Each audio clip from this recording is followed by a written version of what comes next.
삼국유사보다도 900년 전에 고구려인들에게 단군 신화의 내용이 전승돼서 그래서 단군과 관련된 내용, 고조선의 역사 정체성은 적어도 1500년 전, 2000년 전에도 의연 우리에게 남아있습니다. 단군 신화라고 자꾸 역사가 아니냐 하는데 허무맹랑한 얘기다 절대 아닙니다. 안녕하십니까. 후석대 교양대학의 조업종 교수입니다. 한국 고대사를 전공하고 있고요. 특별히 고조선, 고구려, 삼국시대 역사, 문화에 대해서 공부를 하고 있습니다.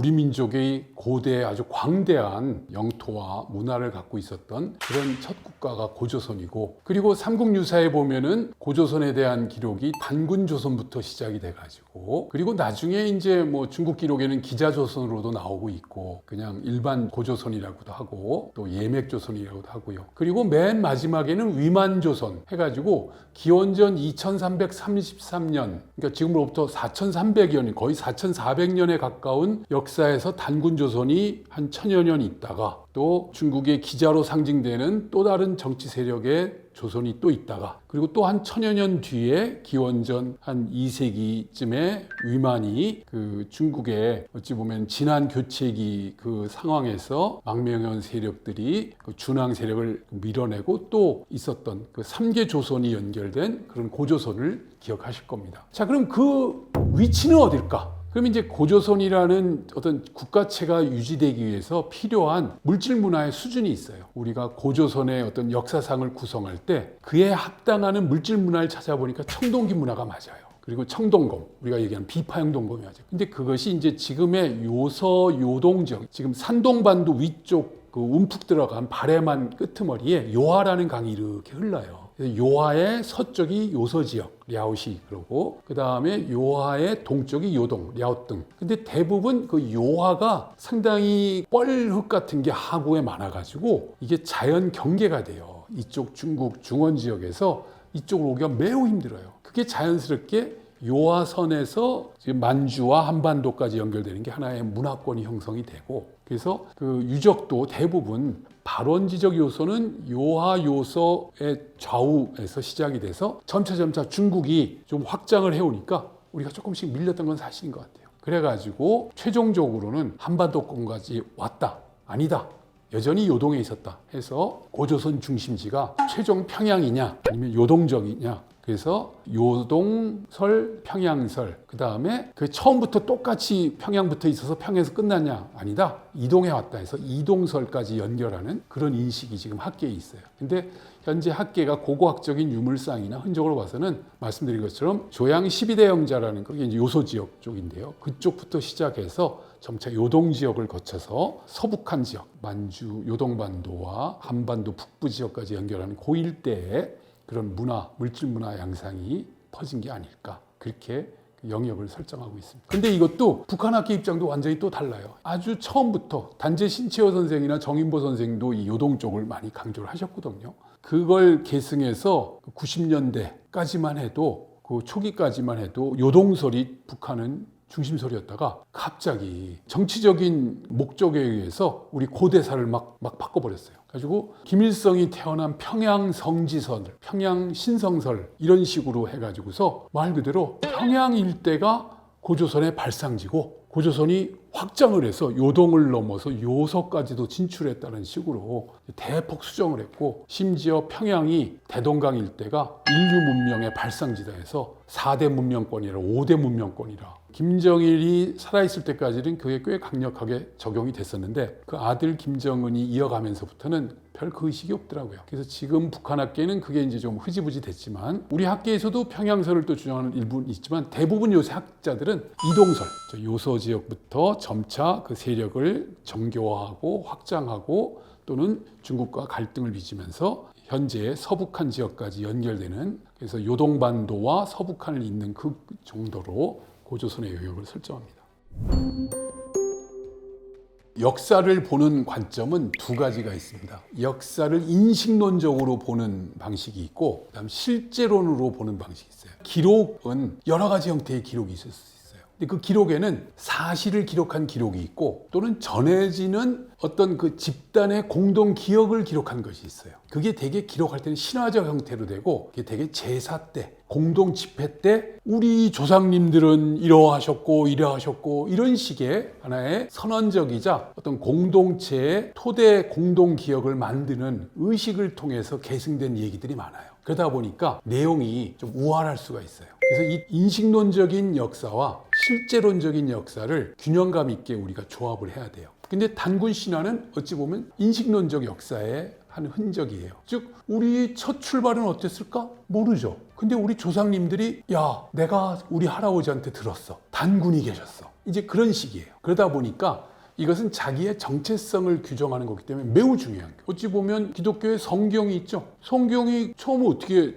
만들어졌겠습니까? 뭐 종교적인 신앙으로 보면 신에 의해서 하나님에 의해서 만들어졌 사람이 쓴 거거든요. 근데 어떻게 썼겠어요? 그 전에 전해 들은 거예요. 이 전해 들은 이야기들이 문자라는 매개로 정리가 되는 과정이거든요. 그런 맥락에서 봤을 때 고조선의 우리 민족의 첫 시작인 단군 신화인데 사실 고조선이라는 그 카테고리의 단군 조선, 아까 얘기한 뭐 기자 또는 예매 그런 조선, 그다음에 위만 조선 뭐 이런 식의 정치적 그 상징 존재가 연결이 되는데 단군 조선이 왜 중국이 싫어하냐면 자기들이 출발로 생각하는 요임금하고 딱 동격으로 단군이 존재하잖아요. 기원전 2333년에 조선이 건국 나라를 세웠다라고 돼 있으니까. 그러니까 한참 미치라고 생각하고 싶은데 대등성이 돼 있고. 일본은 자기네 그 신화의 출발이 뭐 아마테라스 오오노가미가 태양신적인 존재인데 한 1000년, 1500년이 늦은 거예요.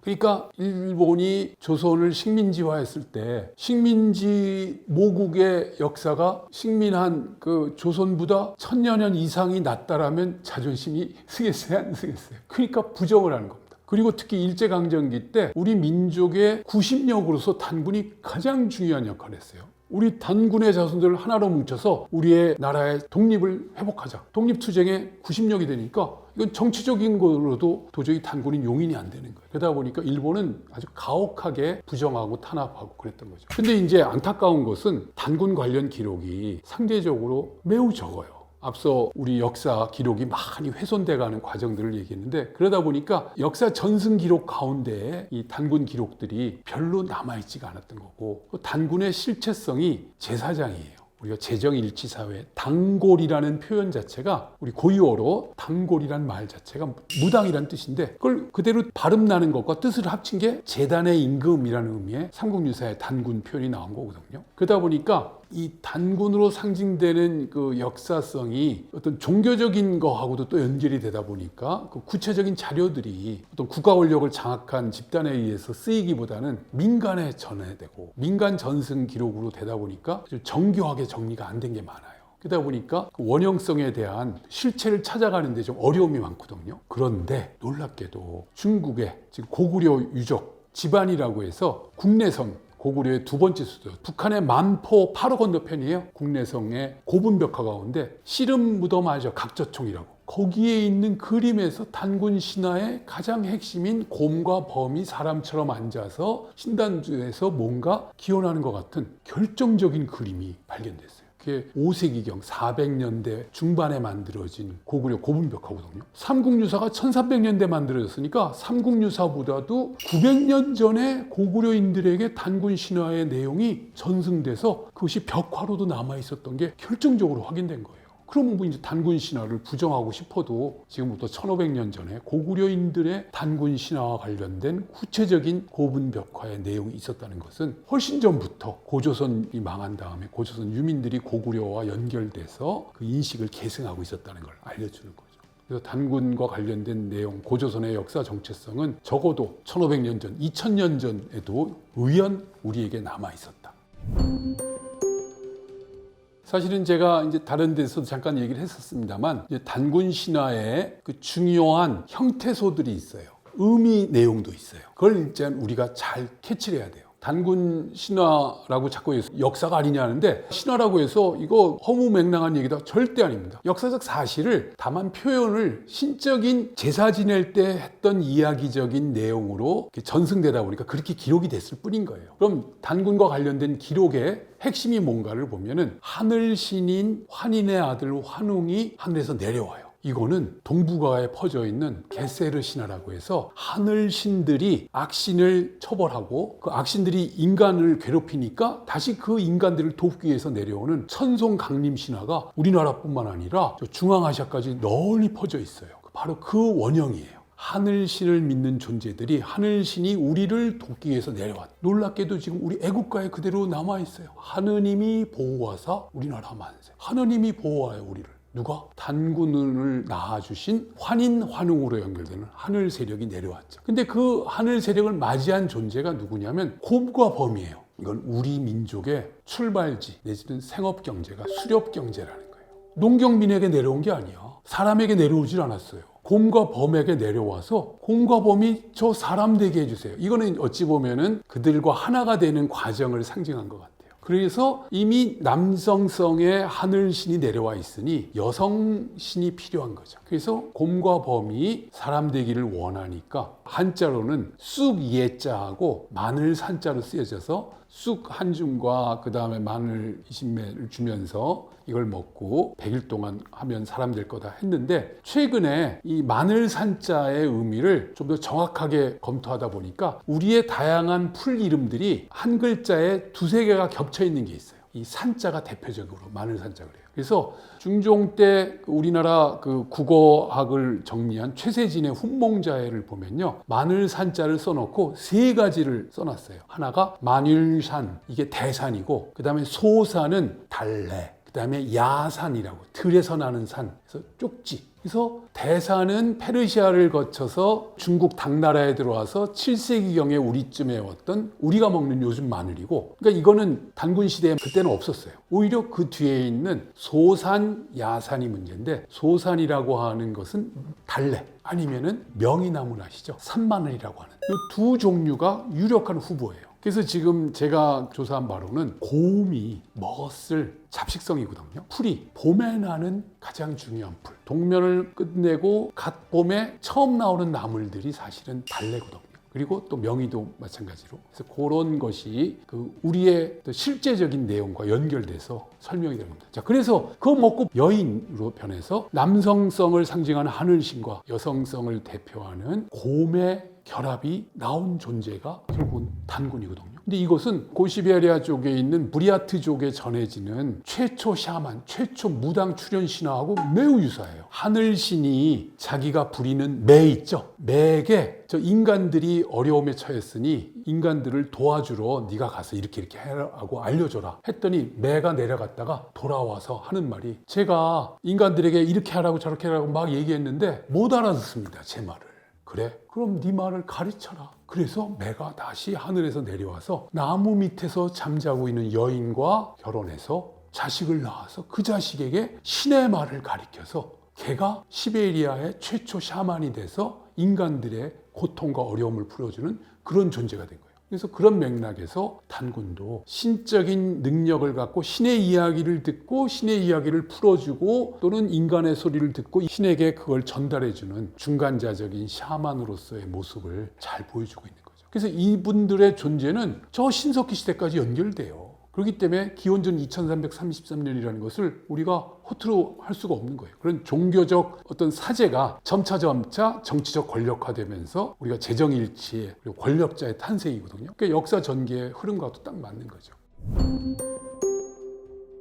사실은 고조선이냐 조선이냐 조금 논란이 있습니다. 중국 기록에는 다 조선이에요. 우리 기록에서는 삼국유사가 현존하는 가장 오래된 관련 기록인데 거기에 고조선이라고 쓰여 있어요. 근데 여기에 이설이 있어요. 왜냐하면 같은 시기에 만들어진 고려시대 기록이 제왕운기라는 기록이 있어요. 그것은 이련의 기록하고 거의 비슷한 시기에 유학자가 만든 거예요. 거기에는 고조선이라는 표현이 없어요. 전조선, 후조선, 위만조선. 전조선이 단군조선이고 후조선이 기자조선이고 마지막 조선이 위만조선이에요. 그래서 고유명사가 아니라 뭔가 표현에 문제가 있는 거 아니야? 그리고 중국 기록엔 다 조선으로만 나와요. 근데 현존하는 삼국유사 판본이 놀랍게도 조선시대 만들어진 거예요. 중정연간에 만들어진 정독본이라는 거예요. 고려시대에는 조선을 고조선이라고 할 이유가 없어요. 근데 고려가 망하고 조선이란 새로운 나라가 만들어지다 보니까 태조 이성계에 의해서 만들어진 이시조선하고 그 이전에 있었던 오래된 조선하고 이게 헷갈리잖아요. 그래가지고 조선시대 때 정독본 판본을 만들 때 각수가 아니면 그걸 편집한 사람이 고자를 하나 더 넣은 게 아니야? 라는 설도 있어요. 서지학 쪽에서는 그런 문제를 제기하고 있어요. 만약 고려시대에 만들어진 삼국유사 원본이 발견되고 거기에 고자가 그대로 있다면 이건 문제가 없는데 현재 학계에서는